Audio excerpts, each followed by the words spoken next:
ब्रह्मा जी ने अपनी इच्छा से, तपोबल से एक मानस कन्या निर्माण की जिसका नाम था अहल्या। अत्यंत सुंदर थी अहल्या। जैसे जैसे अहल्या युवती होने लगी, यौवन आने लगा, उसका सौंदर्य इतना प्रकट हुआ, बड़े बड़े राजा, बड़े बड़े देवता भी उस पर मोहित हो गए।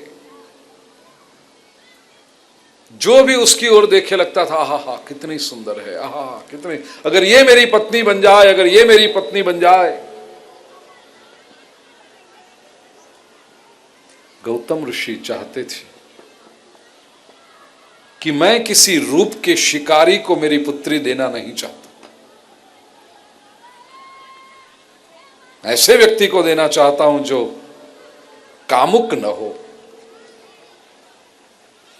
समय बीतता गया, ब्रह्मा जी तपश्चर्या करना चाहते थे, तो अपनी जवान पुत्री को गौतम ऋषि के पास रखा, कहा आप संभालना मेरी पुत्री को। गए तप करने के लिए। कुछ समय के बाद जब लौटे तो गौतम ऋषि ने बिल्कुल अहल्या को सौंप दिया ब्रह्मा जी के पास वापस। ब्रह्मा जी ने अपनी पुत्री को अकेले में पूछा, बेटा इतने समय तुम गौतम ऋषि के साथ रही, उन्होंने कोई दुर्व्यवहार किया हो तुम्हारे साथ? अहल्या ने कहा, पिताजी दुर्व्यवहार की तो बात छोड़ो, इतने समय तक गौतम ऋषि ने मेरे सामने आंख उठाकर देखा भी नहीं, इतने पवित्र हैं वो। ब्रह्मा जी ने सोचा तो फिर मेरी कन्या का अनुरूप पति वही है जो इतना पवित्र हो। अहल्या का ब्याह गौतम ऋषि के साथ करवाया गया। कितने लोगों के दिल टूट गए, और इसमें इंद्र को तो इतना बुरा लगा क्योंकि वो चाहता था कि अहल्या उसकी पत्नी बने। इंद्र भूल नहीं सकता था अहल्या को। इसने कपट किया। एक बार की बात है, प्रातः काल गौतम ऋषि उठ करके गंगा तट पर गए, नदी में स्नान करने, संध्या वंदन करने। ब्राह्म मुहूर्त, अभी तो अंधेरा था। इंद्र गौतम ऋषि का रूप लेकर आया पर्णकुटी में, द्वार बंद किया और अहल्या के पास इच्छा व्यक्त की। अहल्या ने सोचा गौतम ऋषि हैं, पति हैं मेरे, और पति की इच्छा पूर्ण करना तो पत्नी का कर्तव्य होता है। समय बीता। गौतम ऋषि लौटे जब नदी से, पर्णकुटी के द्वार बंद देखे उनको आश्चर्य हुआ। द्वार खटखटाया। अहल्या ने भीतर से पूछा, कौन? मैं गौतम। अहल्या द्वार खोलो। इंद्र कांपने लगा जो गौतम ऋषि का रूप लेकर आया था। अहल्या ने पूछा, कौन हो तुम? डर गया इंद्र, क्या होगा? अहल्या भी एक क्षण के लिए, आप सोच सकते हो किसी नारी की क्या स्थिति होगी उस समय। जल्दी से उसने इंद्र को छुपा दिया है, द्वार खोला। गौतम ऋषि ने पूछा,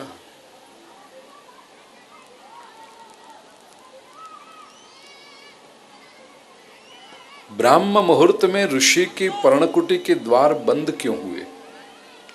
पहला प्रश्न। खुले रहने चाहिए। और दूसरा प्रश्न, द्वार खोलने में इतना समय क्यों लगा?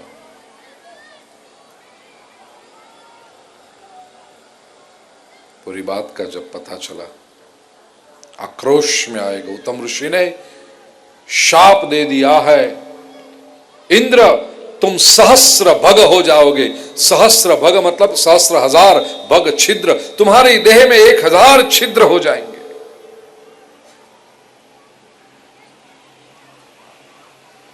और अहल्या को शाप देते हुए कहा तुम पत्थर बन जाओगी।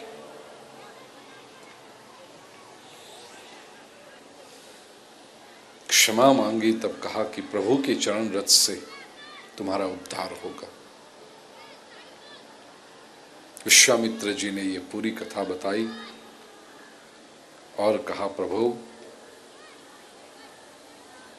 आपकी चरण रज चाहती है, चरण कमल रज चाहती, कृपा करहु रघुबीर, कृपा कीजिए प्रभु।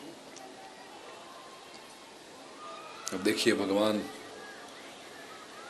समझते हैं कि मैं क्षत्रिय शरीर लेकर आया हूं। अहल्या जन्म से ब्राह्मण है क्योंकि ब्रह्मा जी की पुत्री है, ऋषि की पत्नी है।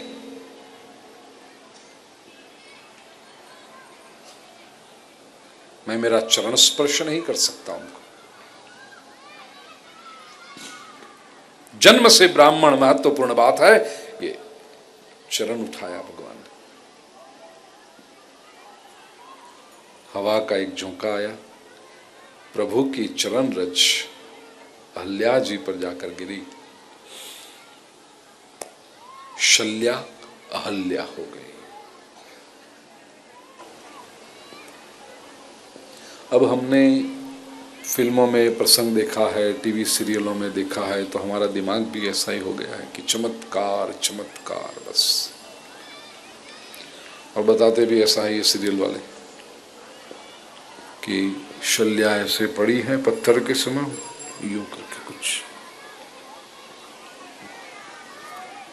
भगवान आते हैं, विश्वामित्र जी उनसे कहते हैं कि चरण रज चाहिए, तो भगवान अपना चरण उठाते हैं।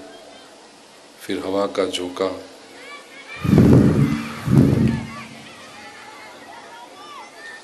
और भगवान की चरण की रज, और भगवान के चरण की रज तो वो चमकने वाली चाहिए, इसलिए स्पेशल इफेक्ट, चमकने वाली ऐसी रज प्रभु के चरण से उड़कर शल्या के ऊपर जाके गिरे। और फिर म्यूजिक, स्ट्रिंग का ऐसा म्यूजिक, हल्या भी फिर ऐसे हाथ ऐसे उठाकर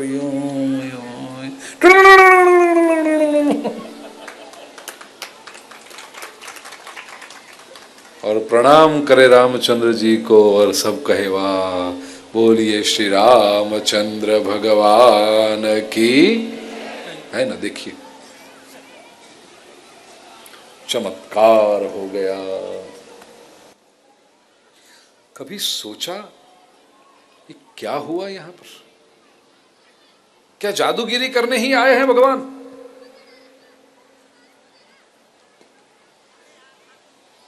इस प्रसंग में मेरे लिए, आपके लिए, पूरे विश्व के लिए एक बहुत बड़ा संदेश छिपा हुआ है। अगर हम समझ पाए, अगर उसको डिकोड कर पाए। याद रखना, हमेशा जीवन के महत्वपूर्ण संदेश संकेत भाषा में किए जाते हैं, और वो संकेत भाषा पढ़ने आना चाहिए। सदगुरु का कार्य यही है कि जीवन की सांकेतिक भाषा को स्पष्ट करके जनसमूह के सामने रखें।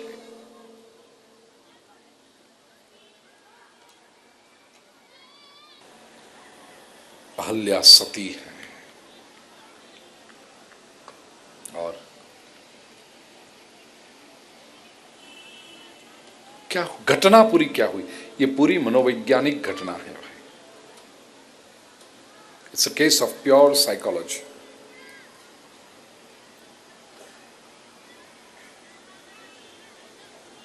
पवित्र थी अहल्या, और जो भी बात हो गई उसमें उसका कोई दोष नहीं था।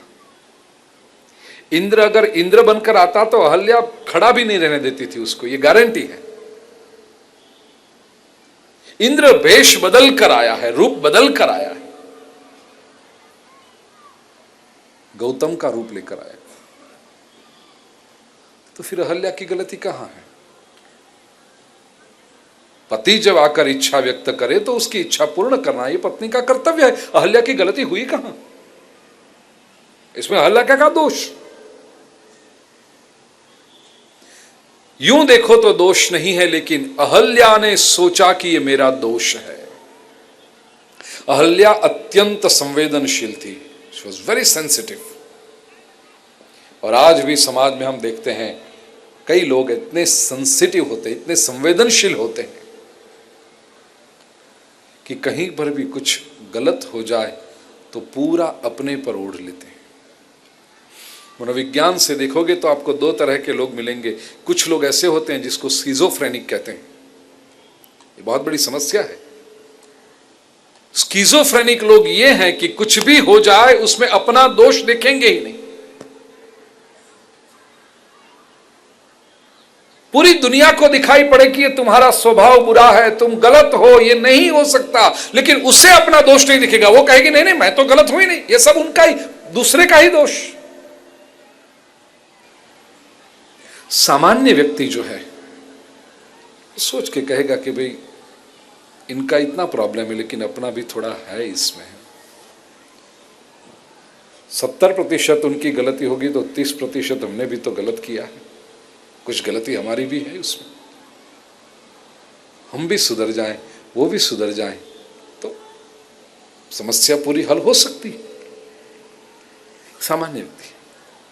और कुछ लोग ओवर सेंसिटिव होते हैं, इतने संवेदनशील कि वो दूसरे की गलती देखते ही नहीं, अपनी ही गलती देखते हैं। इसमें मेरी गलती क्या हुई, मेरी भूल हुई।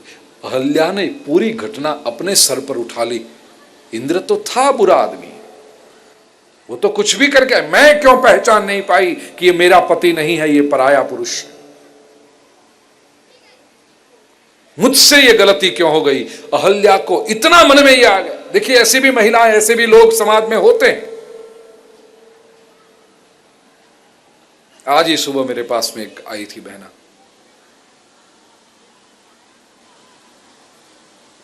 सूजी हुई आंखें उसकी, नौकरी करती है, प्रोफेशनल है। कहती गुरुदेव ये पिछला हफ्ता इतना खराब गया और शनिचर और इतवार तो रो रो के जा रहे हैं, बस आंखें सूजी हुई दिखती थी। प्रश्न क्या है, बात क्या है?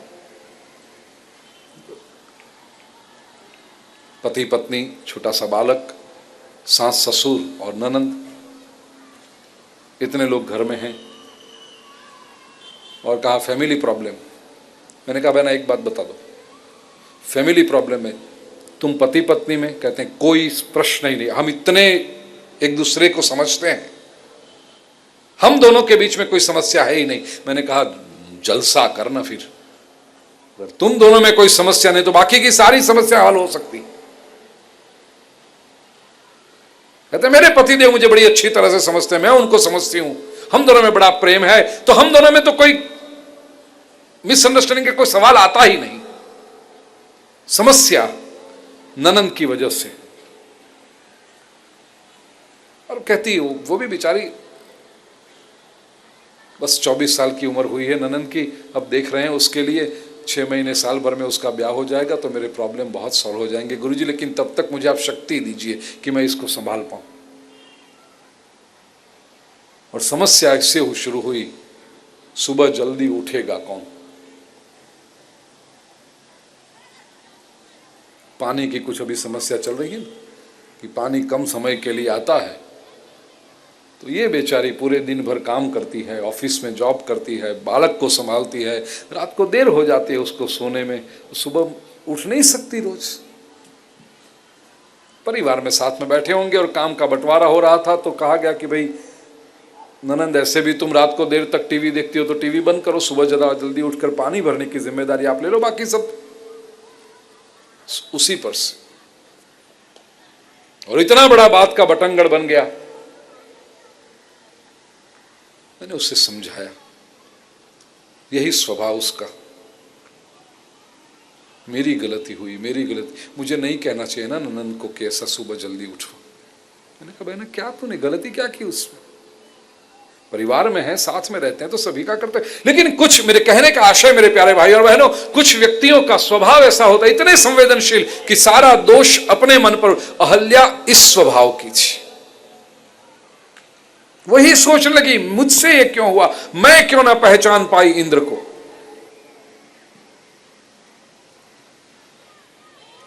और अपनी इस गलती के कारण अहल्या को जीवन में अब कोई रस न रहा, न भोजन में रस, न कहीं घूमने फिरने में रस, न अच्छे कपड़े पहनने में रस, न किसी से बातें करने में रस, कुछ नहीं। सून मून से बैठी रहती थी बस। मनोविज्ञान की परिभाषा में कहें तो लाइक अ वेजिटेबल। जड़त्व आ गया, स्टेग्नेंसी आ गई उसके जीवन में, जड़ पत्थर बन गई। पत्थर मतलब एक्चुअली पत्थर नहीं, जड़ स्थिरता आ गई। सुन मुन से बस एक ही सोचती रहती, मुझसे ये गलती क्यों हुई, क्यों हुई, क्यों हुई।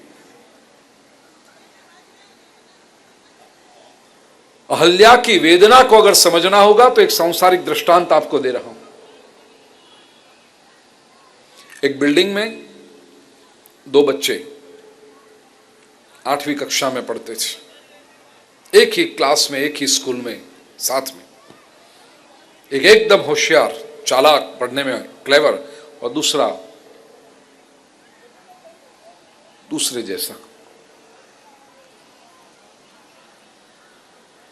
परीक्षा का परिणाम आया, एक को गणित में, मैथमेटिक्स में 100 में से 99 मार्क आए, 99 आउट ऑफ 100, और एक को 39 आए, 39 आउट ऑफ 100। जिसको 99 आउट ऑफ 100 आए, 100 में से 99, वो रो रहा है। हाँ जी, मैं सही कह रहा हूं, 99 वाला रो रहा है, और 39 जिसको आए उसके घर में पार्टी चल रही है, जश्न मनाया जा रहा है, पास हो गए, पप्पू पास हो गया, पार्टी हो गई। 99 वाले को पिता उसके पास जाकर कहते हैं, बेटे क्यों रो रहे हो? डैडी मुझे 99 ही मार्क्स आए। 99 ही? अरे 99 आए? नहीं डैडी, मेरा 1 मार्क कम क्यों हो गया? डैडी समझाने की कोशिश करते हैं, बेटा होता है, इसमें 1 मार्क में क्या, 99 भी कोई छोटी बात नहीं होती, वो भी बहुत बड़ी बात है, 100 में से 99 ले आना बेटा। नहीं डैडी, 100 आने चाहिए थे, मेरी तैयारी ऐसी थी, मेरी मेहनत ऐसे, मैंने ऐसा पेपर लिखा है, मेरा 1 मार्क गया कहां? रो रहा है। डैडी कहते हैं, बेटा वो 39 वाले के वहां तो पार्टी हो रही है। 99 वाले कहेगा, डैडी उसकी बात मुझे मत बताओ, मैं उसके जैसा नहीं हूं, मैं तो 100 में से 100 लाने वाला हूं।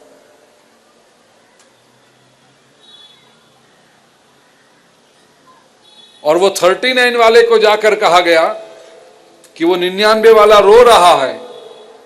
39 वाला कहता है, पागल है, 99 लाके रो रहा है, हमारे तो 39 भी ज्यादा थे, 4 मार्क किसी और को दे देते, हमारा तो 35 से चल जाता काम, ये 4 भी ज्यादा है। ये 39 वाला 99 वाले की वेदना को समझ सकता है? नहीं समझ पाएगा, क्या पागल है, 99 लाके रो रहा, 1 मार्क गया तो गया, क्या फर्क पड़ा।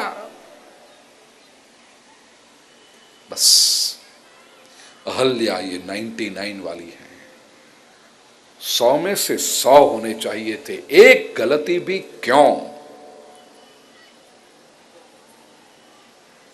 जिसको जीवन में 100% की अपेक्षा होती है, मेरा जीवन सब तरह से परिशुद्ध होना, उसको एक छोटी सी गलती भी बर्दाश्त नहीं होती।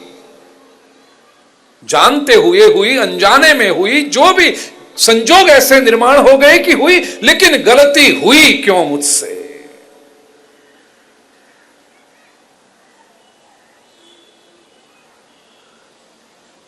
और जीवन में जो गलती ही करते आ रहे हो, कहेंगे अरे so what, not my fault, what can I do,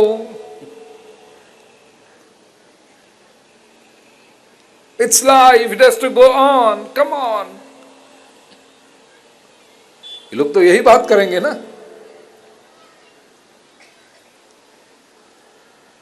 पश्चिम के देशों में जब रामायण की कथा करता हूं, गुजराती, हिंदी या इंग्लिश भाषा में, तो मैं कहता हूं कि पश्चिम के, विशेष करके जब इंग्लिश में राम कथा होती है वहां पर, मैं कहता हूं कि आपके लोग ये समझ नहीं पाएंगे, क्योंकि पश्चिम की संस्कृति है हर हफ्ते बॉयफ्रेंड और गर्लफ्रेंड बदले जाते हैं, और बड़े गौरव से कहा जाता है this weekend I am going to be with him and this next weekend I am going to be with him. या तो जो हर हफ्ते अपने पार्टनर बदलते हो, उनको ये अहल्या की निष्ठा कैसे पता चले कि एक गलती, जो भी उसमें दोष नहीं उसका, उसकी वजह से ये जड़वत हो गई। भगवान श्री रामचंद्र जी ने आकर ये चरण रज दी, मतलब क्या कहा? अपने आचरण से समझाया है, अपने जीवन का एक निष्कर्ष उसको दिया है। भगवान राम ने सोचा कि ये पवित्र जीवन है, एक गलती हुई नहीं हुई, क्या संजोग थे, वो सब फिजूल बातें हैं, जो हो चुका वो हो चुका, लेकिन इतना मूल्यवान जीवन एक छोटी सी घटना के कारण अगर व्यर्थ चला जाए, पूरा समाज उसका तिरस्कार करके निकाल दे उसको। प्रसंग है ना बाइबल में कि एक स्त्री को मारने के लिए पूरे गांव के लोग पत्थर उठा के तैयार खड़े, मारो पत्थर, मार मार के इसको खत्म कर देंगे। और वहां से एक संत निकले, देखा, संत ने पूछा भाई क्यों मार रहे हो इस नारी को? अरे ये व्यभिचारिणी है, इसने व्यभिचार किया है, मार डालेंगे हम उसको। संत ने कहा अच्छा,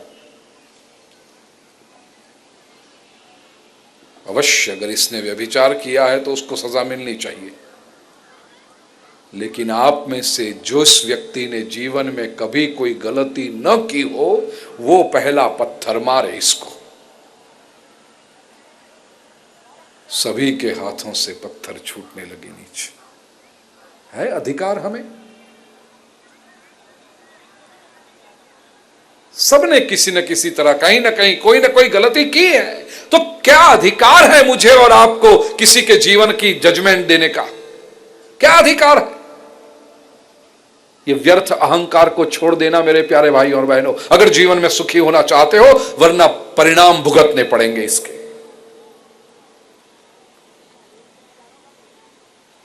उस व्यक्ति ने किस संजोग में वो किया, पता है आपको? क्या संजोग थे, क्या था? अरे था क्या नहीं, ये भी पता है कि नहीं आपको? बस मारने लगे पत्थर। मत करना ये काम कभी। भगवान राम ने सोचा ऐसी एक छोटी सी बात के लिए समाज अगर इतने पवित्र जीवन का तिरस्कार कर देगा, तो इसमें इनको कोई नुकसान नहीं है, क्योंकि वो तो अपनी अंतर यात्रा पर चले जाएंगे, लेकिन समाज को कितना नुकसान हो जाएगा। जो सृजनात्मक योगदान दे रहे हैं समाज में, क्रिएटिव कंट्रीब्यूशन दे रहे हैं, नुकसान समाज को होगा। भगवान श्री रामचंद्र जी ने यह सोचकर अहल्या को प्रेरणा दी है, मां उठो, हो गया सो हो गया। हम ये भी अब देखना नहीं चाहते थे कि उसमें तुम्हारा दोष था नहीं था, क्यों हुआ। एक घटना गई, बस पन्ना फिर गया जीवन की अस्तित्व की किताब का। हम ये देखना नहीं चाहते, हम ये देखना चाहते हैं कि अब आगे तुम क्या कर सकती हो समाज के लिए।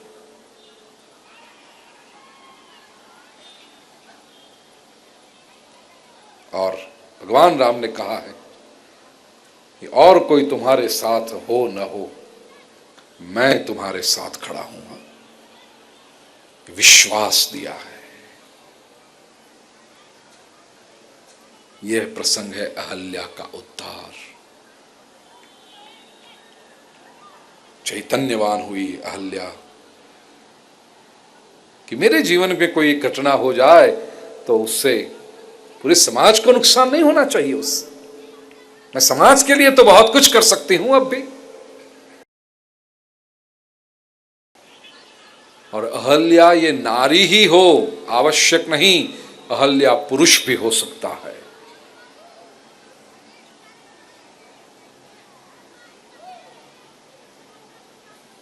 कई बार जीवन में